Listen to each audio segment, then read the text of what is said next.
This National Cadet Course, I'm told, is 20 lakh plus now. It is the single largest uniformed organization in the world with such large number. And the values that I I talked about, values of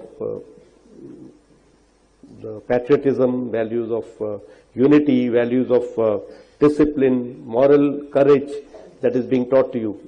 मैं हिंदी में बोलूं तो देशभक्ति, एकता, नेतृत्व की भावना और नैतिकता की भावना जो तुमको सिखाई जा रही है, ये सब आपके जीवन में, चाहे ये सब चीजें अनिवार्य है, चाहे आप एक सोल्जर हो या मिलिट्री लीडर हो या फिर कोई भी प्रोफेशन में हो, कुछ भी करो आगे जाके, अगर ये वैल्यूज रहेंगी तो आप एक अच्छा नागरिक बन पाओगे, एक अच्छे सिटीजन बन पाओगे.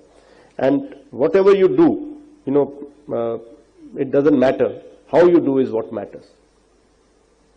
आप लोगों का योगदान जो अभी बताया गया ये एक प्रोग्राम में भी और वैसे भी ब्रीफिंग में भी बताया गया, the way you have contributed to nation building, जिस तरह आप डिफरेंट गवर्नमेंट इनिशिएटिव्स में पार्टिसिपेट कर रहे हो. अभी ये एक पेड़ मां के नाम की बात हो रही थी, या फिर एक भारत श्रेष्ठ भारत की बात हुई है पहले, या पुनीत सागर अभियान, या किसी भी ऐसी चीज में जो आपका योगदान रहा है देश निर्माण की तरफ, नेशन बिल्डिंग की तरफ, वो सराहनीय है, वो बहुत अच्छा है.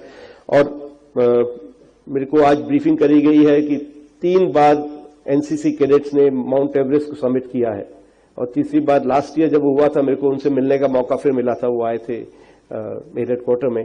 एंड सबसे जो छोटी लड़की थी वो just about 16 years, 45 KGs of weight. तो इस उम्र में ऐसा एक ऐसा कार्य कर जाना जिसके लिए लोग पता नहीं कितने सालों तक परिश्रम करते रहते हैं और तैयारी करते रहते हैं, ये बहुत ही सराहनीय है. And my compliments to each one of you and your teams which are not here.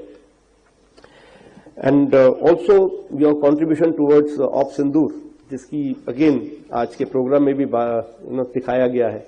जिस तरह आप लोगों ने आगे बढ़कर सिविल डिफेंस में अपना योगदान दिया, आई थिंक बहुत सारे लोग उससे मोटिवेट हुए हैं. और ये जो ऑपरेशन हुआ है, ऑपरेशन सिंदूर, उससे एक देश में भी एक जागरूकता आई है कि हमें किस तरह सिर्फ पैसा कमाना है या जिंदगी में अपने लिए आगे बढ़ जाना ये सब कुछ नहीं है, बल्कि देश के लिए कुछ करना भी बहुत जरूरी है. एक जागरूकता तो आई है, लेकिन उसे हमें एक बरकरार रखना है, अपना कंट्रीब्यूशन देते हुए देश निर्माण की तरफ हर जगह जहां पे भी मौका लगे, जहां पे भी हमें लगे कि हमारी जरूरत है, आगे से आगे बढ़ के हमने इसमें योगदान देना है. और ये जो कॉन्फिडेंस जो आपको एनसीसी दे रही है, बाहर मेरे को दिखाया गया कि आपका साइबर और ड्रोन्स की तरफ जो नया ट्रेनिंग शुरू हो रही है, उससे जो आपको कॉन्फिडेंस मिलेगा, जो लेटेस्ट टेक्नोलॉजीज हैं उसमें कुछ कर पाना, आई थिंक ये बहुत आपकी जिंदगी में अच्छा रहेगा. और अब मेरे को यही बताया गया कि एनसीसी में 40% से ज्यादा लड़कियां हैं. तो अगर हमें इस देश को आगे ले जाना है तो पुरुष और स्त्री दोनों को कंधे से कंधा मिलकर काम करना पड़ेगा, कंधे से कंधा मिला के आगे बढ़ना पड़ेगा. तो ये एक बहुत अच्छी बात है कि आज के युवा में वेदर गर्ल और बॉय का कोई डिफरेंस नहीं है. The way they conduct themselves, the way they achieve everything, it's very important that we continue with this push that we have given to our girls, younger girls. तो मैंने जैसे बोला है, आज मेरे को बताया अगेन, लास्ट 5 सालों में तकरीबन 1200-1300 एनसीसी कैडेट्स एयरफोर्स में आए हैं, किसी ना किसी रैंक में, किसी ना किसी रूप में, इंक्लूडिंग वायु, ये जो क्या बोलते हैं, अग्निवीर वायु के रूप में भी. सो इतने लाख कैडेट्स में से सिर्फ इतने से लोग आते हैं फौज में. अब मे बी इससे 8-10 गुना आर्मी में गए होंगे, कुछ नेवी में गए होंगे.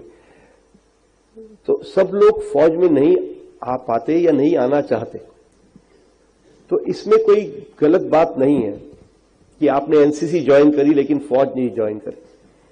मैं ये कहना चाहूंगा कि आप चाहे यूनिफॉर्म में रहो या आउट ऑफ यूनिफॉर्म रहो, आप फिर भी देशभक्ति और देश निर्माण की तरफ अपना योगदान दे सकते हैं.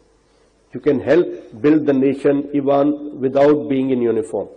Some wise person had once told me, and I've always been repeating that every soldier is a citizen in uniform, and every citizen is a soldier out of uniform. So we have to remember that, whether we wear a uniform or not, our heart should be a uniformed heart. और उसके लिए जो आपको यहाँ सिखाया गया है, जो भी आपको वैल्यूज दिए गए हैं, उसको आपको याद रखना है. और नेशनलिज्म, देश प्रेम की भावना सबसे ऊपर रहनी चाहिए. जैसे हम हिंदी में बोलते हैं, सर्वोपरि. आपके लिए कुछ भी हो, कुछ भी आप बन जाओ जिंदगी में, किसी भी मुकाम हासिल कर लो, कितने भी पैसे कमा लो, कहीं पे भी आपका नाम हो, लेकिन आपके मन में एक क्वेश्चन होना चाहिए कि मैं देश के लिए क्या कर रहा हूं या क्या कर रही हूं. तो अगर वो क्वेश्चन आप पॉजिटिव में आंसर कर पाओगे तो आपने जिंदगी अच्छी जी ली. लेकिन अगर उसमें आप नहीं उस क्वेश्चन को आंसर कर पा रहे, that what am I doing for my nation, for my country, for my society that I have come from, if you are not able to answer that, then you are not doing right, even if you are reaching any heights in your professional career or wherever you've joined. Few points that I wanted to cover. हम सब एक दूसरे से competition करते हैं, लेकिन ये याद रखो, अगर आप किसी और से कंपटीशन रखोगे, जिस दिन आप उससे ऊपर चले गए, आपकी ग्रोथ खत्म हो जाएगी उस दिन. तो compete with your own self.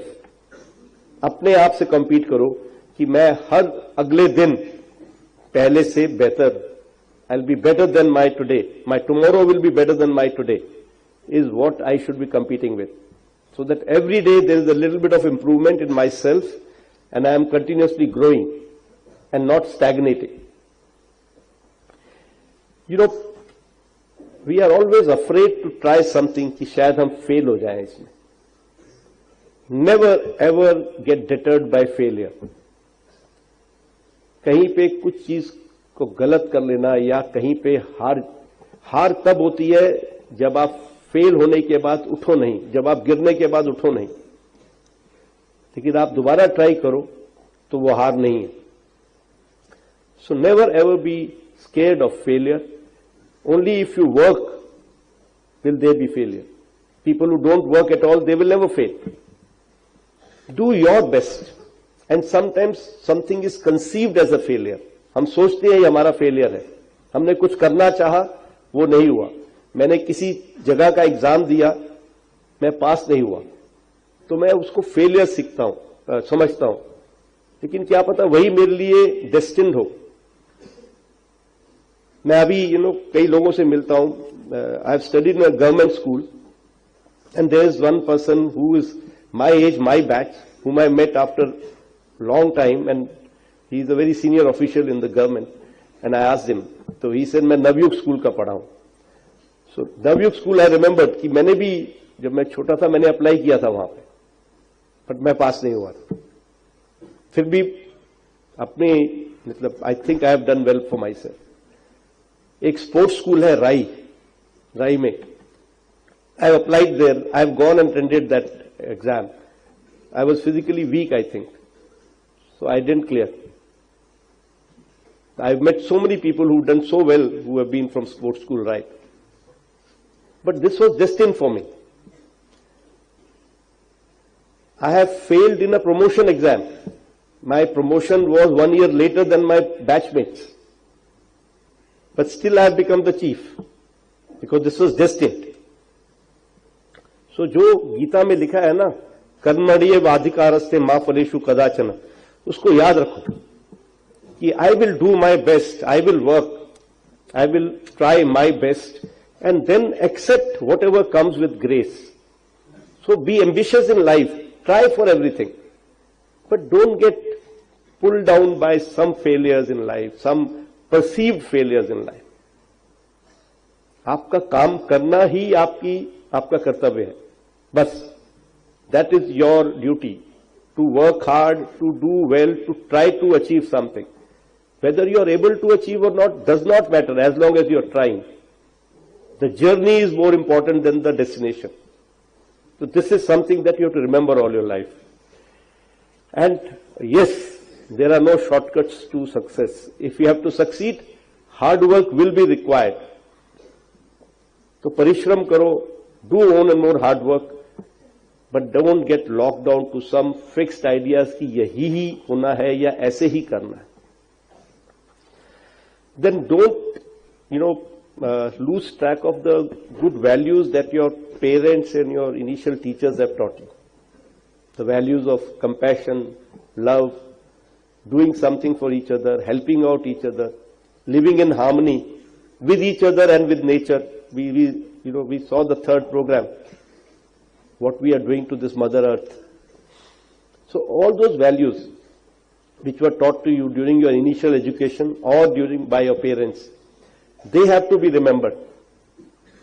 If we remember them, we'll be good citizens.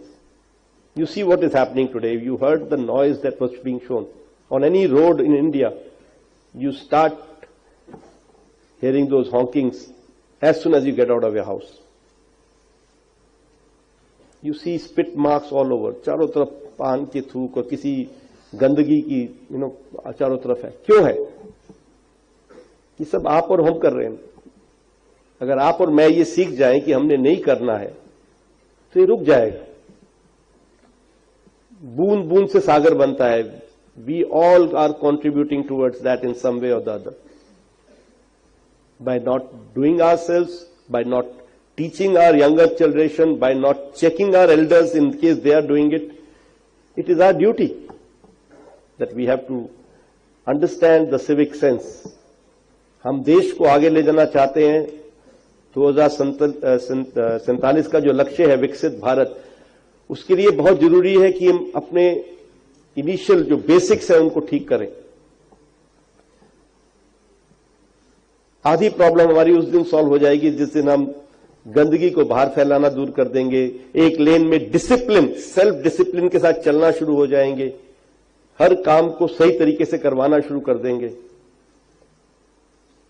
और थोड़ी पेशेंस रखेंगे एक दूसरे के लिए रेस्पेक्ट रखेंगे. जिसको भी आप जब भी आप किसी से डील करो, जस्ट रिमेंबर कि मैं इससे कैसे डील कर रहा हूं. अगर मेरे साथ कुछ ऐसा होगा, कोई मेरे से ऐसे बात करे, क्या वो सही है? अगर आपको अच्छी नहीं लगती वो बात तो किसी और के साथ भी मत करो. और एक और चीज, कुछ भी करो एक बार ही सोचो कि अगर मेरे माँ बाप मेरे को ये करता देखेंगे, if my parents will see me doing this, will they like it और will they not like it? Will they be happy or will they be not happy? Take your decisions based on this. And we are all